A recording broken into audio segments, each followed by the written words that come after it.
there's an old saying that says, only a fool represents himself. And there's a lot of truth to that. And again, we would never consider going into a courtroom situation without an attorney sitting there beside us helping us so we could understand. We don't understand the law.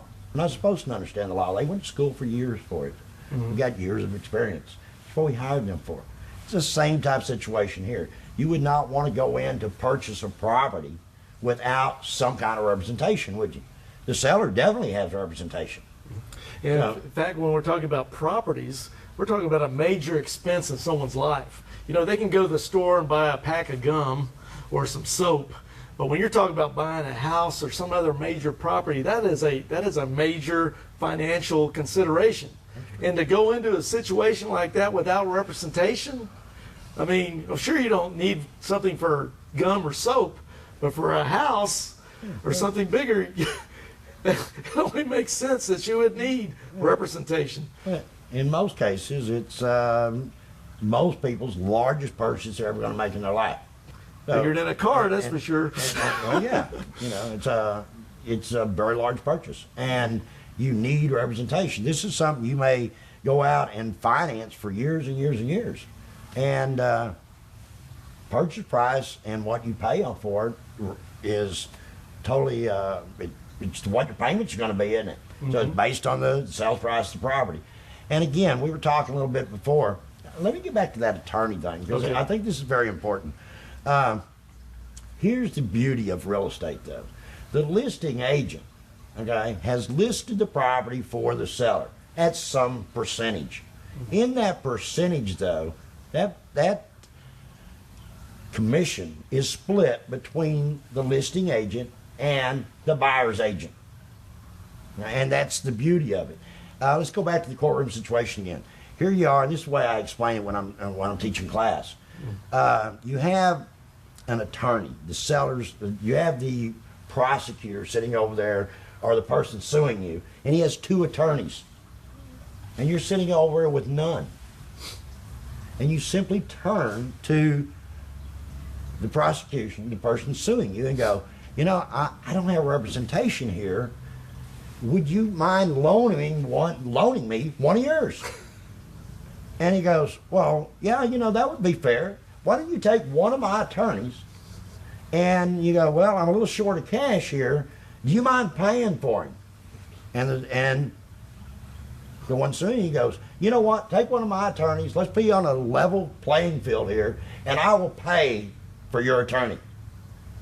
And in a situation, that's in a way is what's happening here, because it's in the contract with the seller, and again, the commission split usually evenly between the buyer's side and the seller's side. So the buyer is getting representation through the listing agent's company. I don't know if that makes sense or not, but that's the way it works. Because I think the major concern and most confusion people have is when they're working, when they think about getting a buyer's agent, they think it's going to cost them something. So this is a key point. And so we don't want anybody to miss this. Right. They so think it's going to cost them something. But basically, the listing agent, the listing company, has listed the property at a percentage. And again, they're going to split that percentage with the buyer's agent. So the buyer is going to get representation like they need, and it's not going to cost them anything. Can you say that one more time?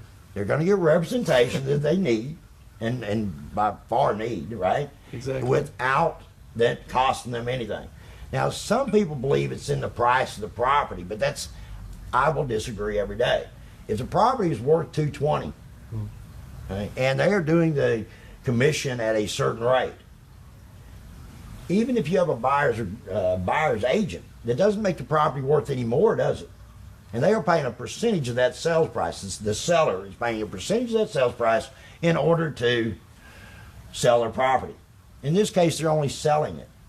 They're selling it, and they're sharing the commission with the buyer's agent. So it's really not costing them anything. The buyer's agent is being paid through cooperation with the other broker, the ones representing the seller.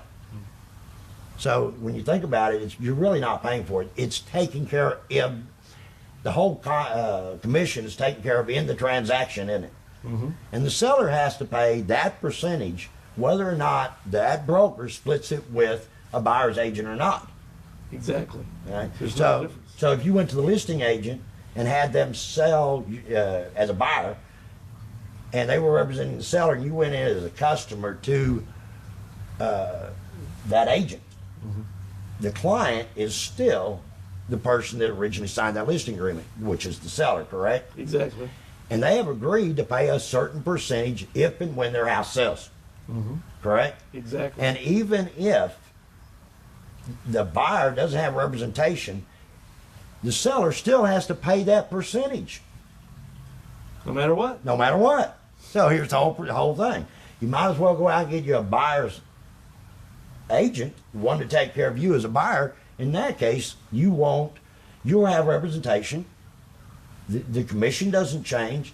The sales price may change because now you have a buyer's agent who can help you negotiate possibly a lower price. Which will save you possibly thousands of dollars. It could.